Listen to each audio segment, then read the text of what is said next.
She's sitting across from a man on their first date. He leans in, laughing, telling her about the deal he just closed. And before he even finishes the sentence, she already senses something's off. Not because of anything he said. It's that his eyes flicked back to hers 3 times in 10 seconds, almost like he was checking his own score. Most people would call this a gift, a sharp mind, a superpower. But for the people who actually carry it, this thing has a name most of them never chose: hyperperception. And it comes with a warning label almost nobody reads until it's already too late. Psychologists describe it as thin slicing combined with incongruence detection. And today, we're unpacking exactly how it works, why it quietly wears down the people who have it, and how they can stop letting their own radar run their lives. To understand this, put anything mystical aside. It's not a sixth sense. It's simply a brain running faster than most. Think of the average person watching a play. They see the actors, believe the script, clap on cue. A hyper-perceptive brain works differently. It watches the curtain, not the stage. It picks up on the stagehand's shaky hand, the actor's forced breath before a line, a prop that's sitting slightly wrong. Communication runs on 2 channels, the words and everything sitting underneath them. And most people only ever tune into the first. These people were wired for both from the start. Researcher Paul Ekman named it micro-expressions, flashes of real emotion crossing a face for a 15th of a second before the mask settles back into place. A coworker says, "I'm so happy for your promotion." And in that same breath, a hyper-aware brain has already registered the voice climbing half a tone too high, the smile that stops short of the eyes. Mismatch detected. Words and body don't agree. Conclusion. That wasn't real. It happens instantly.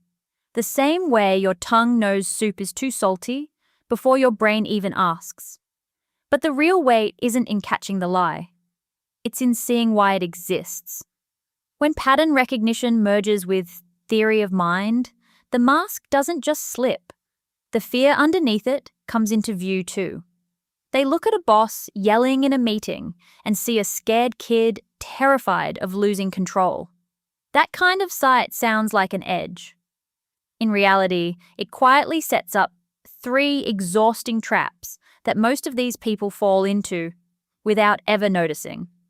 The first trap is turning into the accidental villain. There's an old myth about a woman named Cassandra, gifted with the power to see the truth before anyone else, and cursed so no one would ever believe her. She saw disasters coming and screamed the warning, and the world just wrote her off as dramatic. Hyper-perceptive people live a smaller version of that myth constantly, because most of human life runs on polite performance, the small lies that keep offices running and families calm. Everyone quietly agrees to play along. Except them. They're the one person in the room who never got handed a pair of sunglasses, standing there shining a flashlight into the exact corners everyone else agreed to keep dark. Picture her again on that first date. By the 15-minute mark, she's already noticed the rehearsed enthusiasm, the constant scanning for approval, the overconfidence that reads less like charm and more like overcompensation. She tells a friend, something feels off about him, and gets the same answer every time. You're reading too much into it. He seems great. No one else saw what she saw, so no one else believes her. And just like that, she stops being the perceptive one and becomes the difficult one. It gets worse at work.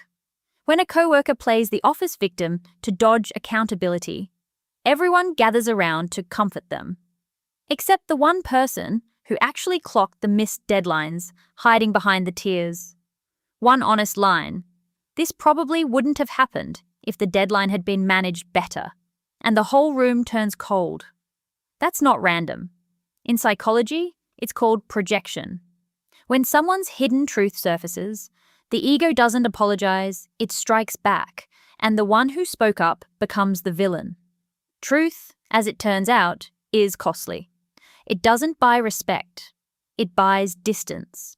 And if you know someone like this, understand, the silence they eventually settle into isn't coldness, it's protection, learned the hard way, held long enough that silence opens the second trap, the overthinking spiral.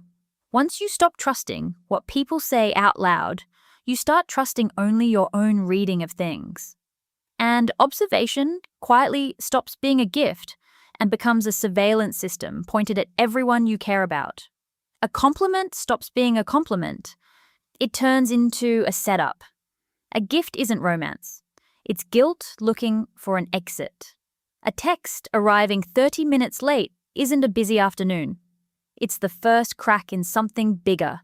This is confirmation bias on a loop. Once the brain decides something's being hidden, it starts filtering every new piece of evidence to confirm it. Tired eyes, after a long day, stop being tired eyes. They turn into she's losing interest. The goal, always, is to never be caught off guard again. But the price is never getting to rest either. It's like having hearing sharp enough to catch a building cracking before it falls. Useful for survival, ruinous for music. Not every silence carries a hidden message. Sometimes a slow reply just means someone's tired, not distant. If they could actually believe that one sentence, it would save them years of quiet exhaustion. The third trap doesn't grow out of suspicion, it grows out of love. It's becoming everyone's emotional dumping ground. And it's the loneliest version of this ability. Not the loneliness of being alone. The loneliness of standing in a packed room, watching something fall apart in slow motion, and knowing no one would believe you if you said it out loud. She's at her closest friend's wedding. Everyone's toasting, everyone's crying happy tears, except her, because one look between the groom and a bridesmaid told her everything the vows left out. She raises her glass anyway, wishes them a lifetime of happiness anyway. It's what it must feel like, knowing the ship is taking on water while everyone else is still dancing in the ballroom. She can't say a word because no one would believe her, and she'd only end up the villain of someone else's happiest day. Carrying secrets like that, again and again, drains something slow and invisible. They become the person everyone confides in. The one who somehow always knows the right thing to say. And in return, almost no one thinks to ask what they're carrying. They become fluent in reading everyone else, while rarely being allowed to be read themselves. All three traps trace back to the same root, trying to outthink pain before it even arrives. If they can see everything coming, they believe, they'll never be blindsided again. But a mind spent entirely on defense never actually gets to live in the present. It just stands guard at the door to it. So what actually helps? Not less awareness. That's off the table. Telling someone with this kind of sight to just relax and stop noticing is like telling someone with perfect vision to pretend the world looks blurry. It won't work, and that isn't the point. The point is changing what they do with what they see. And here's where it gets practical. The first principle is strategic ignorance, the art of knowing everything without reacting to all of it. Notice a coworker faking their way through a compliment to the boss? Fine, register it. Now ask the only question that matters. Is this actually yours to fix? If it doesn't touch your work, your peace, or your integrity, let it drift by like a grey cloud overhead, visible, but not yours to chase off. Perception is meant to be a tool for making safer choices, not a badge that puts you in charge of judging every room you walk into. The second principle is making peace with masks. Most of the exhaustion here comes from expecting everyone around you to be fully real, fully transparent, all the time. But look again, this time with a little more compassion. Most people don't wear masks to deceive. They wear them to survive being seen. The loud bragger at the table is usually just a kid still starving for approval.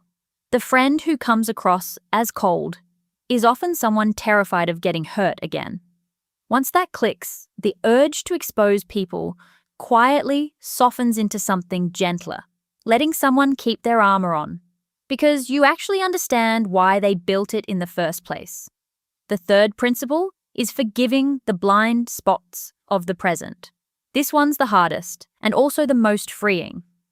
If the radar picks up a 20% chance that something might go wrong down the line, the goal isn't to erase that 20%. It's finding the courage to still enjoy the 80% that's real, right now. You can notice the thorns on a rose, but spend the whole evening measuring how sharp each one is, and you'll never actually get around to smelling the flower. Choosing to be intentionally blind sometimes isn't weakness.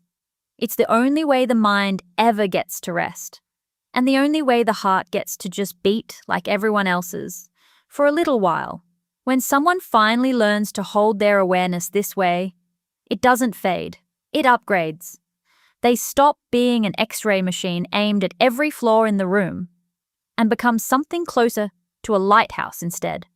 Still seeing every hidden rock beneath the surface, still tracking every current, just no longer panicking about it. Calmly steering the ship through instead of narrating every danger out loud. This kind of sight is a brutal gift, but it's also one of the most beautiful ones a person can carry, once they learn to hold it without letting it hold them. If you saw yourself somewhere in this video, if you've spent your whole life noticing what everyone else missed, you're not alone in this, and you're not too much. Out of the 3 traps we just went through, which one hit closest to home? Tell me in the comments, I genuinely want to hear it. And if this video brought you a bit more clarity today, send it to someone who might be quietly carrying the same burden. It might be exactly what they need to watch today. Feel seen? You're already one of us. Subscribe? Think too much? You're home.